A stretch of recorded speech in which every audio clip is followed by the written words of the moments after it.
La meditación de la palabra del Señor esta tarde la encontramos en el Evangelio de Marcos, capítulo 2, versículos 1 al 5.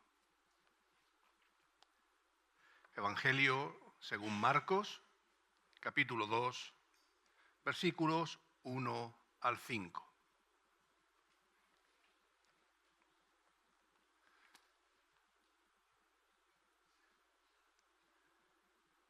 Y dice la palabra del Señor: Jesús entró otra vez en Capernaum después de algunos días.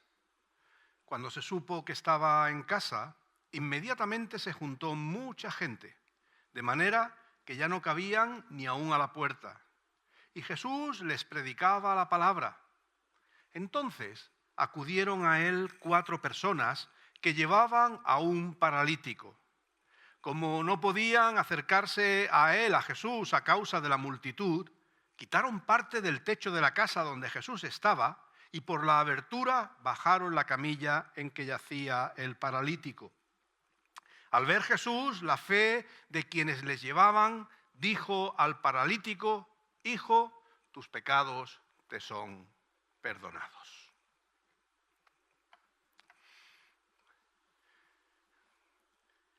En los últimos 25 años, la población española, la población en España, ha crecido de una forma notable.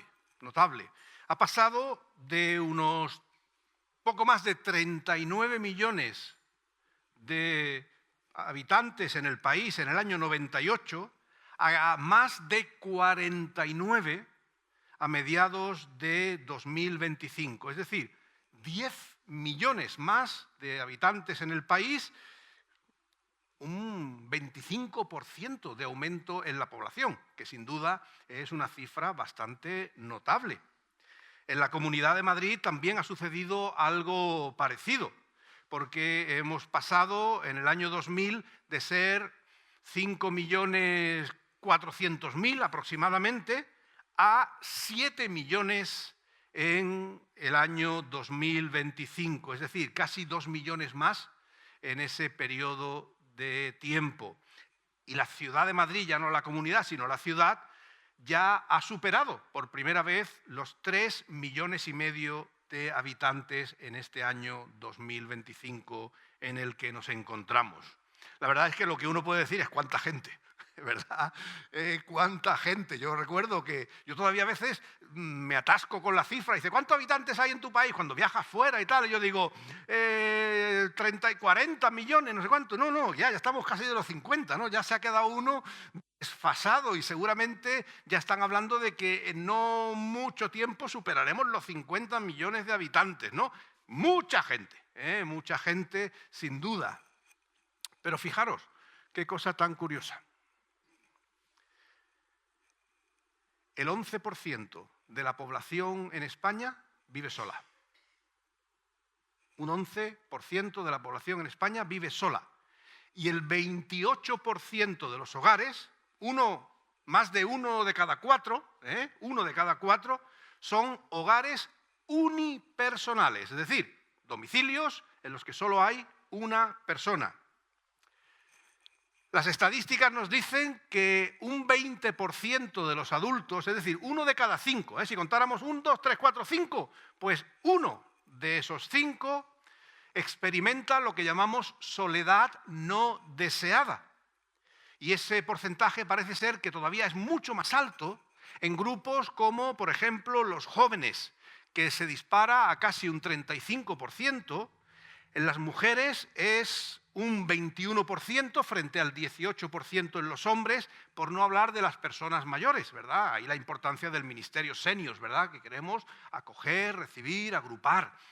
Pero a lo que quiero llegar es el hecho de cómo hemos crecido en número en este país, casi para tener la sensación de vivir muy apretados, pero cuánto ha crecido también la sensación, la experiencia de la soledad. Fijaros, en el año 70, yo sé que ninguno habíamos nacido en el año 70, ¿verdad? Aquí todos somos muy jóvenes. En el año 70 El porcentaje de personas que vivían solas era el 1,9%. Redondeemos, un 2% de la población vivía sola, ¿vale? En 2024 era por encima del 11%. Fijaros, ¿verdad? Ha subido la población, pero sobre todo ha crecido el número de personas que viven solas y que, desgraciadamente, no es en muchos casos una soledad escogida, no es solitud, ¿verdad? Todos necesitamos ese tiempo en el que necesitamos nuestro espacio, nuestro momento solos, personal. No. Aquí hablamos de la soledad no deseada.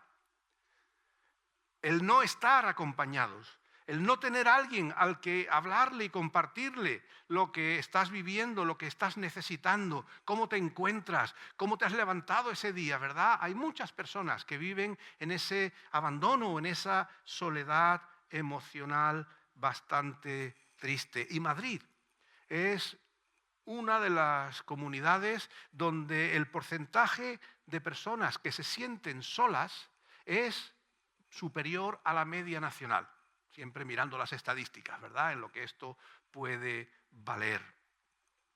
Y claro, pensamos, caramba, Madrid, ¿no habrá gente en Madrid? ¿O no hay gente en Madrid? Está sola Madrid. Yo aquí, cuando en verano dicen Madrid no hay nadie, hasta cuando no hay nadie está llena de gente, ¿verdad? Vivimos en un lugar donde hay mucha gente. Pero es que estar rodeado de gente no significa que estemos acompañados. Todos tenemos conocidos en el trabajo, en el vecindario, en el gimnasio, los que hacen esas cosas raras, en el colegio, ¿verdad?, los papás de otros niños y demás, y las mamás, ¿verdad?, o incluso hasta en la iglesia. Pero tener conocidos, en la mayoría de los casos, no pasa de ser gente a nuestro alrededor. No hay más necesariamente mayor vínculo que el hecho de coincidir en un mismo espacio. La gente se junta para una actividad, pero generalmente las interacciones, las relaciones suelen ser muy superficiales. No rendimos cuenta los unos a los otros, ¿verdad? No hay nada profundo. Cuando nos saludamos, la pregunta típica, ¿qué es cuando ves a alguien y lo saludas, ¿cuál es lo que preguntamos? ¿Cómo estás? ¿Y cuál es la respuesta que todos damos? Bien, bien. Y dices tú, bueno, vamos a ver. Ya sabes aquel chascarrillo de bien o te cuento, ¿no? Déjalo en bien y no me lo cuentes, pero vivimos así. ¿Cómo estás? Que podría ser una plataforma para, en fin, compartir, para abrirnos. No, bien. Ponemos la coraza de estar bien y ahí termina la conversación. Decir que estamos bien no aporta nada. A lo mejor puede ser que estemos estupendamente y el bien sea verdad, pero en muchos casos es casi una formalidad que responde a la formalidad de preguntar cómo estás. Y a veces puede ser que estemos preguntando cómo está el otro sin que tampoco nos importe demasiado. Porque simplemente hemos coincidido y hay unas cortesías, ¿verdad? Hay unas normas, hay un protocolo, una educación, ¿verdad?, cuando nos saludamos, pero eso no conlleva ninguna intimidad, ninguna cercanía entre las personas. La verdad es que poca gente sabe lo que a uno le está pasando, ¿verdad?, lo que uno está sintiendo o viviendo. Muchas de las interacciones que las personas tenemos son meramente superficiales y eso nos impide realmente crecer como personas. Y eso también sucede. También sucede en el ámbito religioso, en el ámbito de una comunidad cristiana, de una iglesia. También puede darse, ¿verdad?, que nuestras interacciones no pasen de ser superficiales, de mera cortesía y educación, pero quizás sin la profundidad, la cercanía, el conocimiento que debiéramos. Los que estudian estas cosas dicen que hay cuando menos 3 razones sociales, pero que también se pueden ver en la Iglesia, ¿verdad? Pero 3 razones que impiden esa interacción más profunda y que, por tanto, son un obstáculo para un crecimiento personal, un crecimiento espiritual, que siempre tiene una dimensión comunitaria. El primero es el consumismo. Vivimos en una sociedad, y de eso no escapamos los cristianos, ¿verdad?, que parece que cuanta más tenemos, más nos llenamos en nuestra vida, ¿verdad? Salir de, ¿cómo se llama esa tienda en la que hay esas colas tan grandes allí en Madrid? El Primar, ¿verdad? Yo la primera vez que vi la cola me espanté, ¿no? Pero qué feliz sale la gente. El que lleva 2 bolsas sale contento, pero el que lleva 14, que no puede con ella en las manos, va mirando a los demás diciendo, ¿ha visto, que la vida nos llena? ¿Cuáles son? Alguien hablaba, ¿sabéis cuáles son los nuevos templos de la modernidad? Los centros comerciales. En un día festivo no quedamos con los amigos. O si quedamos es para ir a Plaza Norte o a donde sea, pero parece ser, ¿verdad?, que es ahí donde nuestra vida se llena, en el comprar, en el gastar, en el tener, ¿verdad? Pero lo cierto es que esos lugares están llenos y vamos a ellos, pero al final lo que encontramos a nuestro alrededor no es más que gente con la que no compartimos nada, no sabemos nada. La única palabra que alguna vez nos cruzamos es cuando nos damos un golpe. ¡Ay, disculpa, perdona! Y eso es todo lo que hay entre personas que están juntas y cercanas. El consumismo hace mucho daño, ¿verdad? Pensar que satisfacer lo material va a llenar nuestras vidas. Otro problema de nuestro tiempo, ¿verdad?, que afecta es el individualismo. Somos autosuficientes. Yo me basto, yo me valgo. Ya los niños pequeños cada vez más, ¿verdad? Yo lo hago, no yo. Cuando le quieres ayudar y corregir, enseguida se tensan y no. Es esa individualidad, ¿verdad?, que la sociedad transmite ya desde la más tierna edad, porque yo soy capaz, yo me basto, yo me sobro, ¿verdad? ¿Quiénes son los demás y tal?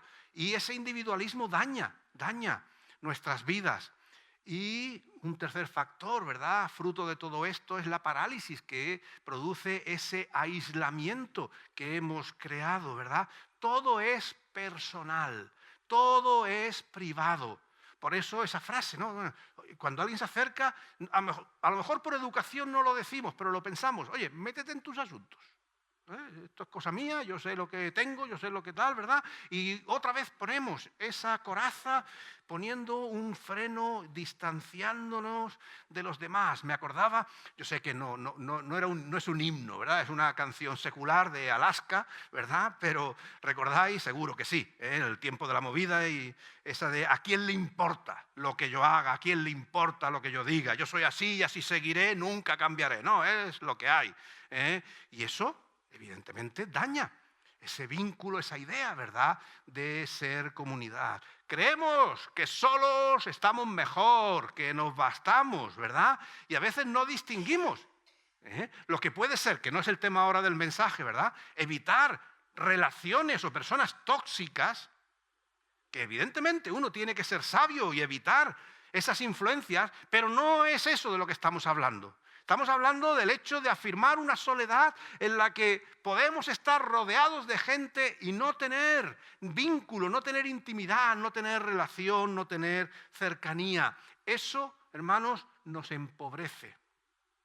Nos empobrece como personas y como creyentes también nos empobrece espiritualmente, porque el Señor no nos ha llamado solo como individuos, sino que el Señor nos ha creado desde el principio para estar en comunidad y en relación, y nos ha llamado en Cristo a vivir y relacionarnos como una familia en Él. Miremos el texto. El texto que hemos leído en el Evangelio de Marcos nos ilustra muy bien esta situación, esta idea, ¿verdad? Y es un texto que quiero que lo miremos desde quizás ese ángulo que no es habitual, ¿verdad? Y es el contraste entre la multitud, que es un término que aparece en el texto, ¿verdad?, la gente que estaba allí, y los amigos. Aquí el título del sermón lo centramos entre multitud, la gente, sin más, y la comunidad como elemento a contrastar, ¿verdad? Fijaros, el versículo 2 dice, ¿se juntaron cuántos? Muchos. Y dice que no cabían, dice, ni siquiera a la puerta. ¿Habéis visto el metro de Japón cuando hay unos que trabajan empujando? Pues en esa casa no metían ni la cabeza, dice el texto. ¿Vale? Estaba la casa llena, había allí muchos. Eso es lo que define lo que antes hemos mencionado como gente que participa de una misma actividad. En este caso, todos habían ido allí con la curiosidad, con el interés legítimo, no decimos nada contra esto, faltaría más, de escuchar a Jesús. Pero el texto no deja entrever que hubiera entre sí, entre ellos, ningún vínculo, que hubiera entre ellos ninguna afinidad. Eran lo que conocemos generalmente como masa, ¿verdad? Gente, multitud. No eran personas que tuvieran preocupación los unos por los otros, porque cada uno estaba allí por su propio interés. Yo he venido a escuchar a Jesús, ¿verdad? Y entrabas pronto y metías un poquito el codo a ver si llegabas y podías verle incluso. Estaban como individuos, pero nadie sabía del otro. Individuos que no pasaban de ese, hola, ¿cómo estás? Bien, ¿y tú? Eso sería probablemente todo lo que a ellos les acercaba. Estaban apretados, pero seguramente muchos de ellos vivían solos, sin nadie que se preocupara de sus vidas. El texto dice que se juntaron muchos que ni siquiera cabían, esa multitud que describe el pasaje.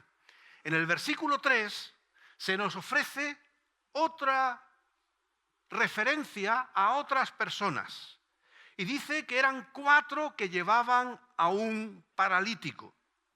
Y dice que en el versículo 4 que no podían acercarse a Jesús por causa de la multitud.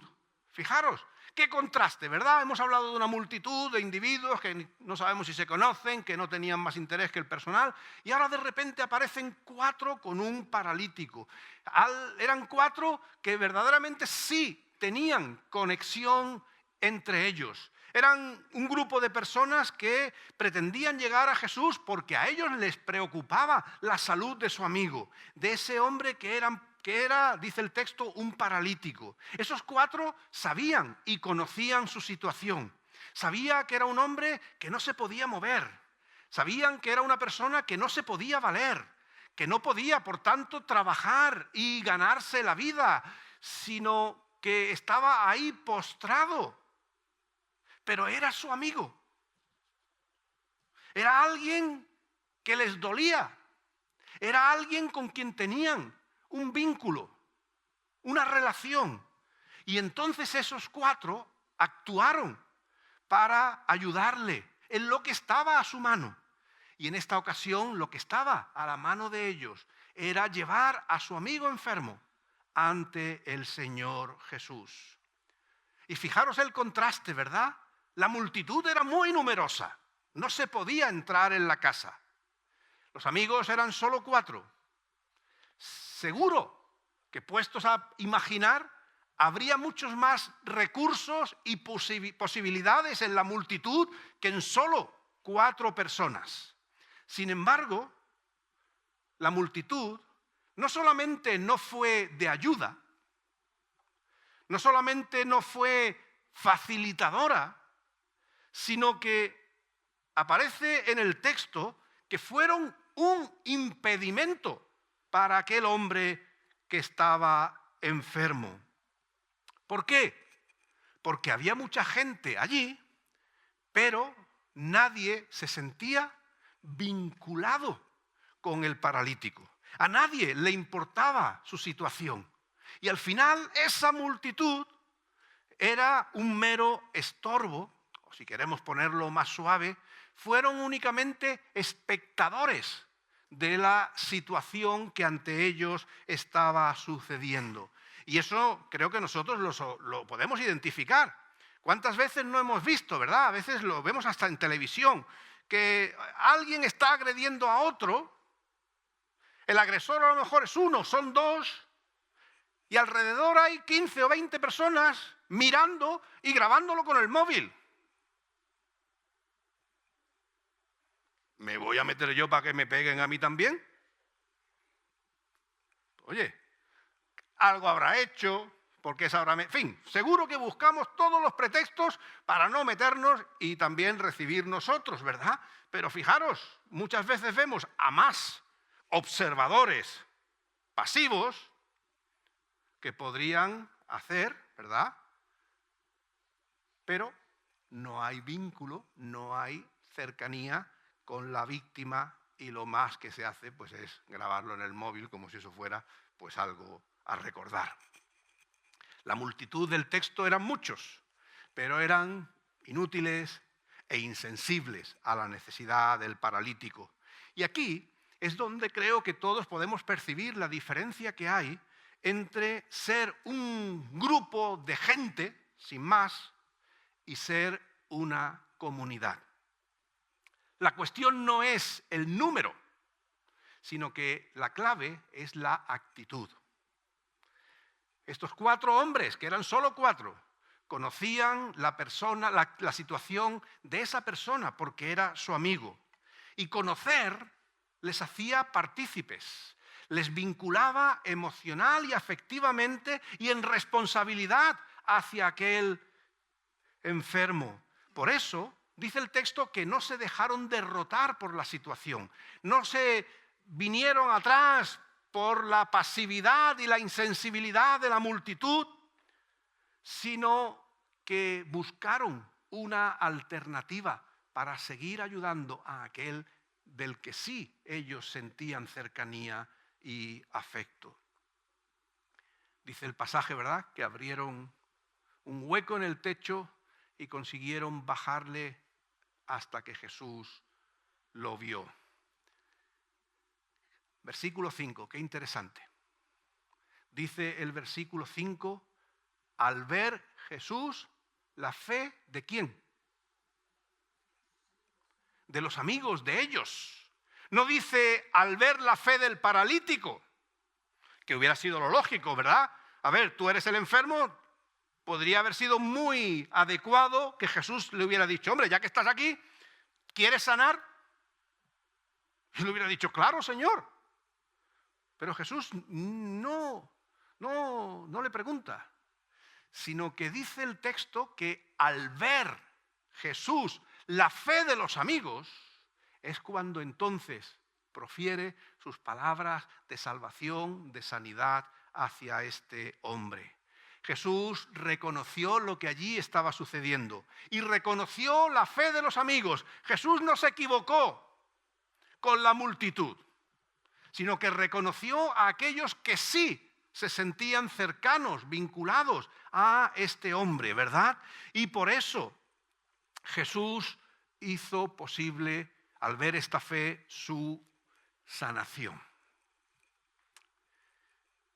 Hermanos, fuimos creados como seres sociales para relacionarnos con Dios y con nuestro prójimo. Desde el Génesis es lo primero que nos encontramos. No me voy a extender en ello, lo he dicho en muchas ocasiones, ¿verdad? Creación en 7 días. El 7º día es parte de la creación. ¿Por qué? Porque Dios crea para relacionarse. El sábado es el día en el que Dios para de toda obra, no porque esté arriñonado, no porque esté reventado de trabajar, sino porque para toda obra para poder relacionarse con sus criaturas, porque nos creó para relacionarnos con Él. Y es el pecado el que nos hace pensar que valemos más solos, que no necesitamos a nadie, que vamos sobrados cuando estamos nosotros nada más. El pecado nos individualiza de forma perversa. Recordad, cuando en el relato de la creación Adán y Eva finalmente pecan, dice el texto que como era acostumbrado, Dios salió al encuentro de sus criaturas y no las encontró. Y tuvo que preguntar, ¿dónde estáis? Y se habían escondido, avergonzados de su pecado. Porque el pecado rompe relaciones, el pecado aísla, el pecado nos aparta de eso que verdaderamente es importante, el estar en relación con Dios, pero también en relación los unos con los otros. Por eso tenemos que entender, tenemos que asumir el hecho de que si Dios en Jesucristo nos ha llamado para ser una familia, una comunidad, no podemos actuar ni vivir como una multitud, es decir, gente suelta, inconexa, porque ese no es nuestro llamamiento. Nosotros tenemos que ser de aquellos que nos preocupamos, nos relacionamos, nos vinculamos los unos a los otros, para que primero nosotros experimentemos la plenitud de la gracia de Dios, pero también para ser instrumentos a otros que puedan llegar a los pies de Jesús, como estos 4 amigos fueron instrumentos para que este paralítico fuera sanado y sus pecados perdonados. Vivimos todos con necesidades. Todos nosotros tenemos nuestros problemas. Todos nosotros pasamos por nuestras pruebas.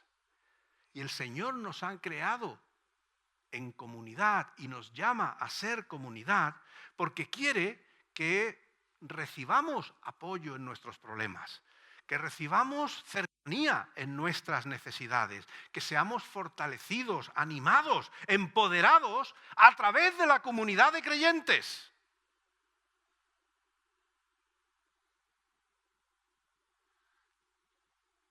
A veces pensamos que Dios todo lo va a hacer desde el cielo con la varita mágica y no nos damos cuenta de que Dios ha provisto de una comunidad en la que todos deberíamos ser conscientes y partícipes del cuidado mutuo, del conocimiento mutuo, del sentimiento de pertenencia y de afecto mutuo.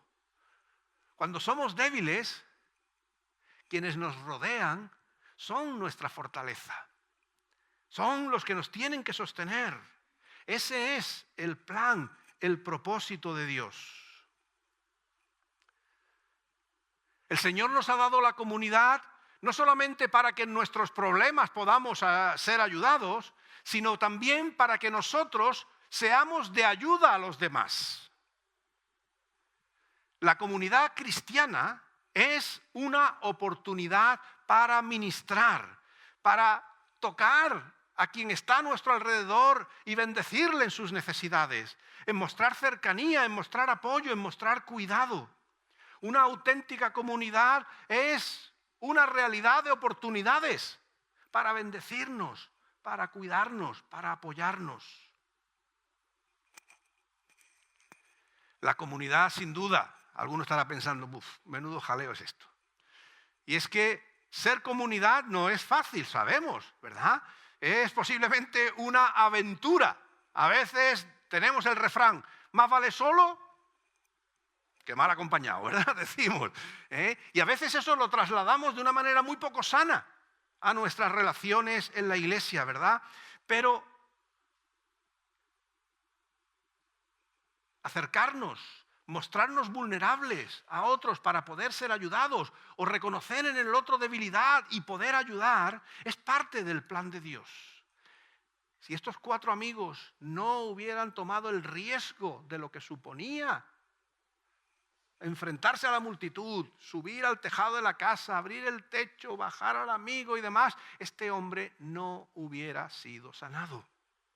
Porque Dios tiene ese propósito también de obrar por medio de la comunidad de la que formamos parte.